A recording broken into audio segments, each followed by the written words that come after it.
வணக்கம், welcome to SheCooking. இன்னைக்கு பார்க்க போகிற ரெசிபி பேர் கீன்வா வெஜ்ஜி பவுல். அதுக்கு என்னென்ன தேவையான பொருட்கள் நான் எக்ஸ்பிளைன் பண்ணிடுறேன். ஒரு பெரிய கப்பு கீன்வா ஆல்ரெடி குக் பண்ணி வச்சுருக்கேன்.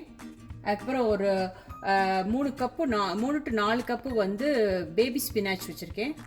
அதுக்கப்புறம் ஒரு கப்பு வந்து சின்ன கப்பில் ஒரு கப்பு வந்து குக்குடு சிக்பீஸ், ஒரு கப் பேபி லிமா, ஒரு ½ கப்பு வந்து ரெட் பெப்பர்ஸ், ஒரு ½ கப் வந்து ரேடிஷ், குட்டி பேபி ரேடிஷ், ஒரு கப்பு ஆனியன் சாப் பண்ணி வச்சுருக்கேன், ஒரு கப் ஸ்மால் செரி டொமேட்டோஸ், இது வந்து coriander, mint and curry leaves 3 சேர்த்து சாப் பண்ணி வச்சுருக்கேன். இது ஸ்ப்ரிங் ஆனியன்ஸ், அப்புறம் கொஞ்சம் வந்து பீட்ரூட் எடுத்திருக்கேன் சாப் பண்ணி, அப்புறம் garlic, onion and garlic, ginger and green chilli chop பண்ணி வச்சுருக்கேன். மசாலாவுக்கு 4 டைப் ஆஃப் மசாலா எடுத்திருக்கேன். Black pepper powder, cumin powder, garam masala, அப்புறம் டர்மரிக் பவுடர் வந்து சால்ட் வச்சுருக்கேன். கொஞ்சம் இது வந்து கோகனட் ஆயில், அதுக்கப்புறம் இதுக்கு வந்து தாளிக்கிறதுக்கு ஒரு சின்ன சின்னமன் ஸ்டிக்கு, ஒரு பே லீவ்ஸ். இப்போ ஒரு பேனில் நல்லா சூடானோடனே இந்த கோகனட் ஆயிலை ஊற்றிடணும். இதுக்கப்புறம் இது கூட இந்த cinnamon stick and pay leaves போட்டுட்டோம். லைட்டாக வாசம் வர்ற வரைக்கும் விடணும். இதுக்கப்புறமா இந்த ஆனியனை போட்டு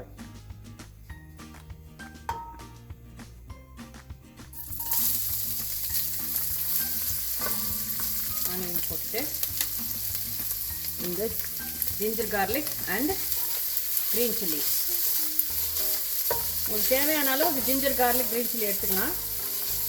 இது நல்ல ஒரு ரா ஸ்மெல் போகிற வரைக்கும் ஒரு 1 minute நல்லா கிண்ட போகிறேன். இப்போ ஆனியன் நல்லா குக் ஆகிடுச்சு. இதுக்கப்புறம் இந்த ரேடிஷ் போட்டுட்டேன். அதுக்கப்புறம் இந்த பீட்ரூட் சாப் பண்ணி வச்ச பீட்ரூட்டை போட்டு இதை ஒரு 1 minute நல்லா வேக விடணும்.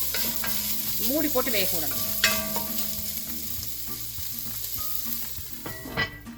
ஆஃப்டர் 1 minute வந்து நான் இது கூட இப்போ பேபி லிமா போட்டுட்டேன்.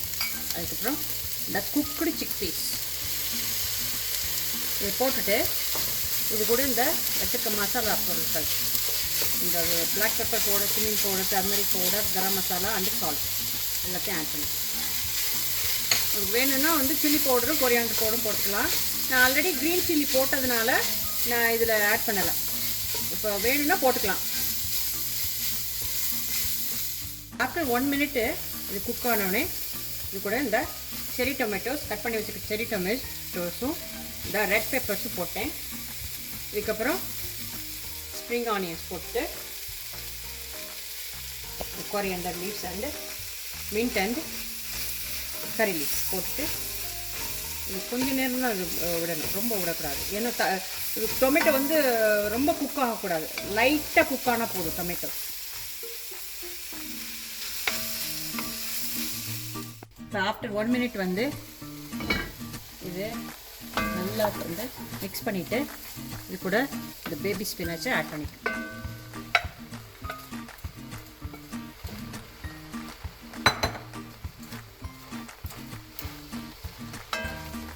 பேபி ஸ்பினாச் வந்து ரொம்ப வேகணும்னு அவசியம் கிடையாது.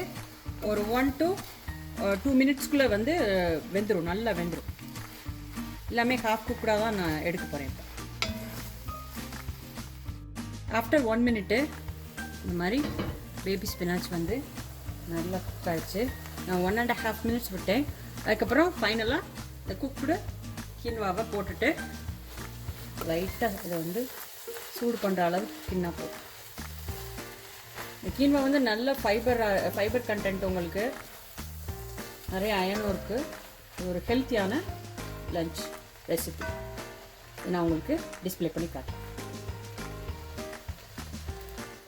ஒரு ஹெல்த்தியான வெஜ்ஜி கீன்வா வந்து ரெடி ஆயிடுச்சு. என்ஜாய்.